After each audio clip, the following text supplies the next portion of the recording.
मध्य प्रदेश के गुना में हैवानियत का शिकार हुई पीड़िता ग्वालियर रेफर कर दी गई है। चूँकि शरीर पर चोट के इतने उनके निशान थे, साथ ही जो आरोपी, जो दरिंदा हम कहेंगे इसे, आरोपी ने उनकी आंख पर और जो मुंह पर फेविक्विक डालकर चिपका दिया था, जिसके बाद उनकी आंख का ऑपरेशन ग्वालियर में किया गया है क्योंकि उन्हें कुछ दिख नहीं रहा था। पीड़िता खुद हमारे साथ मौजूद हैं, हम बात करने की कोशिश करेंगे। आप बताइए किस तरह से हैवानियत की आरोपी, जो अयान आरोपी बताया गया है, जो अब बुलडोजर भी उनके घर पर चल गया है, साथ में पकड़ा भी गया है। वो मुझे 10-15 दिन से कैद कर रखा था उसने, और मुझे मारा बहुत जोर से बुलडोर लेजम से। मेरे पूरे शरीर पे लाल मिर्च की पाउडर डाल दिया, मुंह पे फेविक्विक डाल दिया कि मैं बोल ना सकूं। उसके घर वाले उसके शामिल थे, उसके साथ वही लेके गए मुझे थाने और हॉस्पिटल। आखिर क्यों परेशान कर रहा था? क्या दबाव बना रहा था लगातार आरोपी? ये कह रहा था कि मुझे घर मेरे नाम करा, पैसा मेरे नाम करा, तेरी मम्मी से कह, मम्मी से बोल के मेरे घर नाम करा, नहीं मैं तुम्हें जान से मार दूंगा मैया बेटी को। तो लगातार धर्मांतरण का दबाव बना रहा था। हाँ जी। और जब आपने धर्मांतरण के लिए मना कर दिया, शादी के लिए मना कर दिया, फिर किस तरह की हैवानियत पेश की है उसने? मुझे मारा, मेरे मुंह पे तेज़ाब डाल रहा था, वो तो रुक गया पता नहीं कैसे। तो मेरे मुंह पे फेविक्विक डाल दिया कि मैं बोल ना सकूं, ना कुछ कह सकूं किसी से। अब चूँकि आपकी हालत भी काफ़ी गंभीर है, एक आंख आपकी पूरी तरह डैमेज हो चुकी है और दूसरी आंख में भी गंभीर लक्षण है उसके ख़राब होने के, तो ऐसे में अब क्या लगता है कि जो आरोपी है उसको किस तरह की सज़ा मिलनी चाहिए इतने बड़ा कृत्य करने के बाद? उसे फांसी की सज़ा मिलनी चाहिए, बस वो बाहर ना निकले कभी। मैं नहीं चाहती कि मेरे साथ हुआ और लड़की के साथ भी ऐसा हुआ।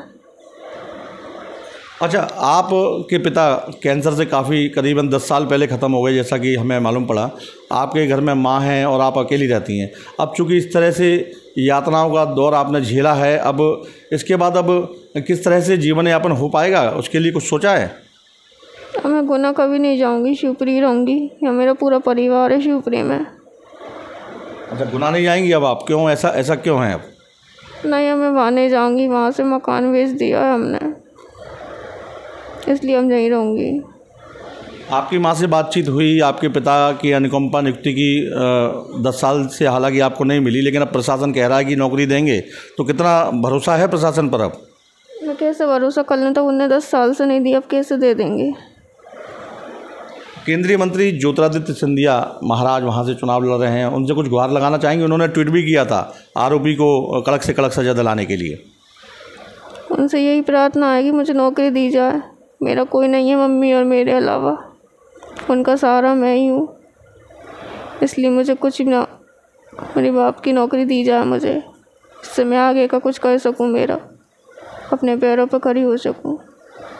तो अब जो यातनाएं आपने झेली हैं, हालांकि अब उससे निकलने में काफ़ी समय लगेगा, तो ऐसे में अब कितना असुरक्षित महसूस कर रही हैं आप अभी अपने आप को?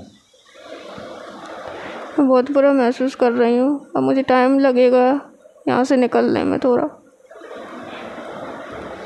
तो ये थी गुना की पीड़िता हमारे साथ। इन्होंने केंद्रीय मंत्री ज्योतिरादित्य सिंधिया से रोजगार की मांग की है, क्योंकि जिस तरह से उन्होंने 1 महीने तक कैद रहकर आरोपी की यातनाएं झेली हैं, तो उससे अभी निकलना काफ़ी दूर है। ऐसे में उनकी मां और वो अकेली रहती हैं, तो सुरक्षा की भी एक बड़ी दिक्कत पेश आ रही है। ऐसे में वो शिवपुरी रहने की अब बात कर रही हैं। हालांकि रोजगार एक पहला मुद्दा भी है उनका, तो ऐसे में ज्योतिरादित्य सिंधिया से उन्होंने मांग की है कि रोजगार उन्हें दिलाया जाए।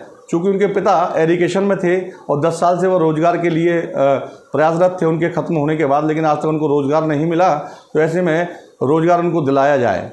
ग्वालियर से धर्मेंद्र शर्मा, TV9 डिजिटल, मध्य प्रदेश।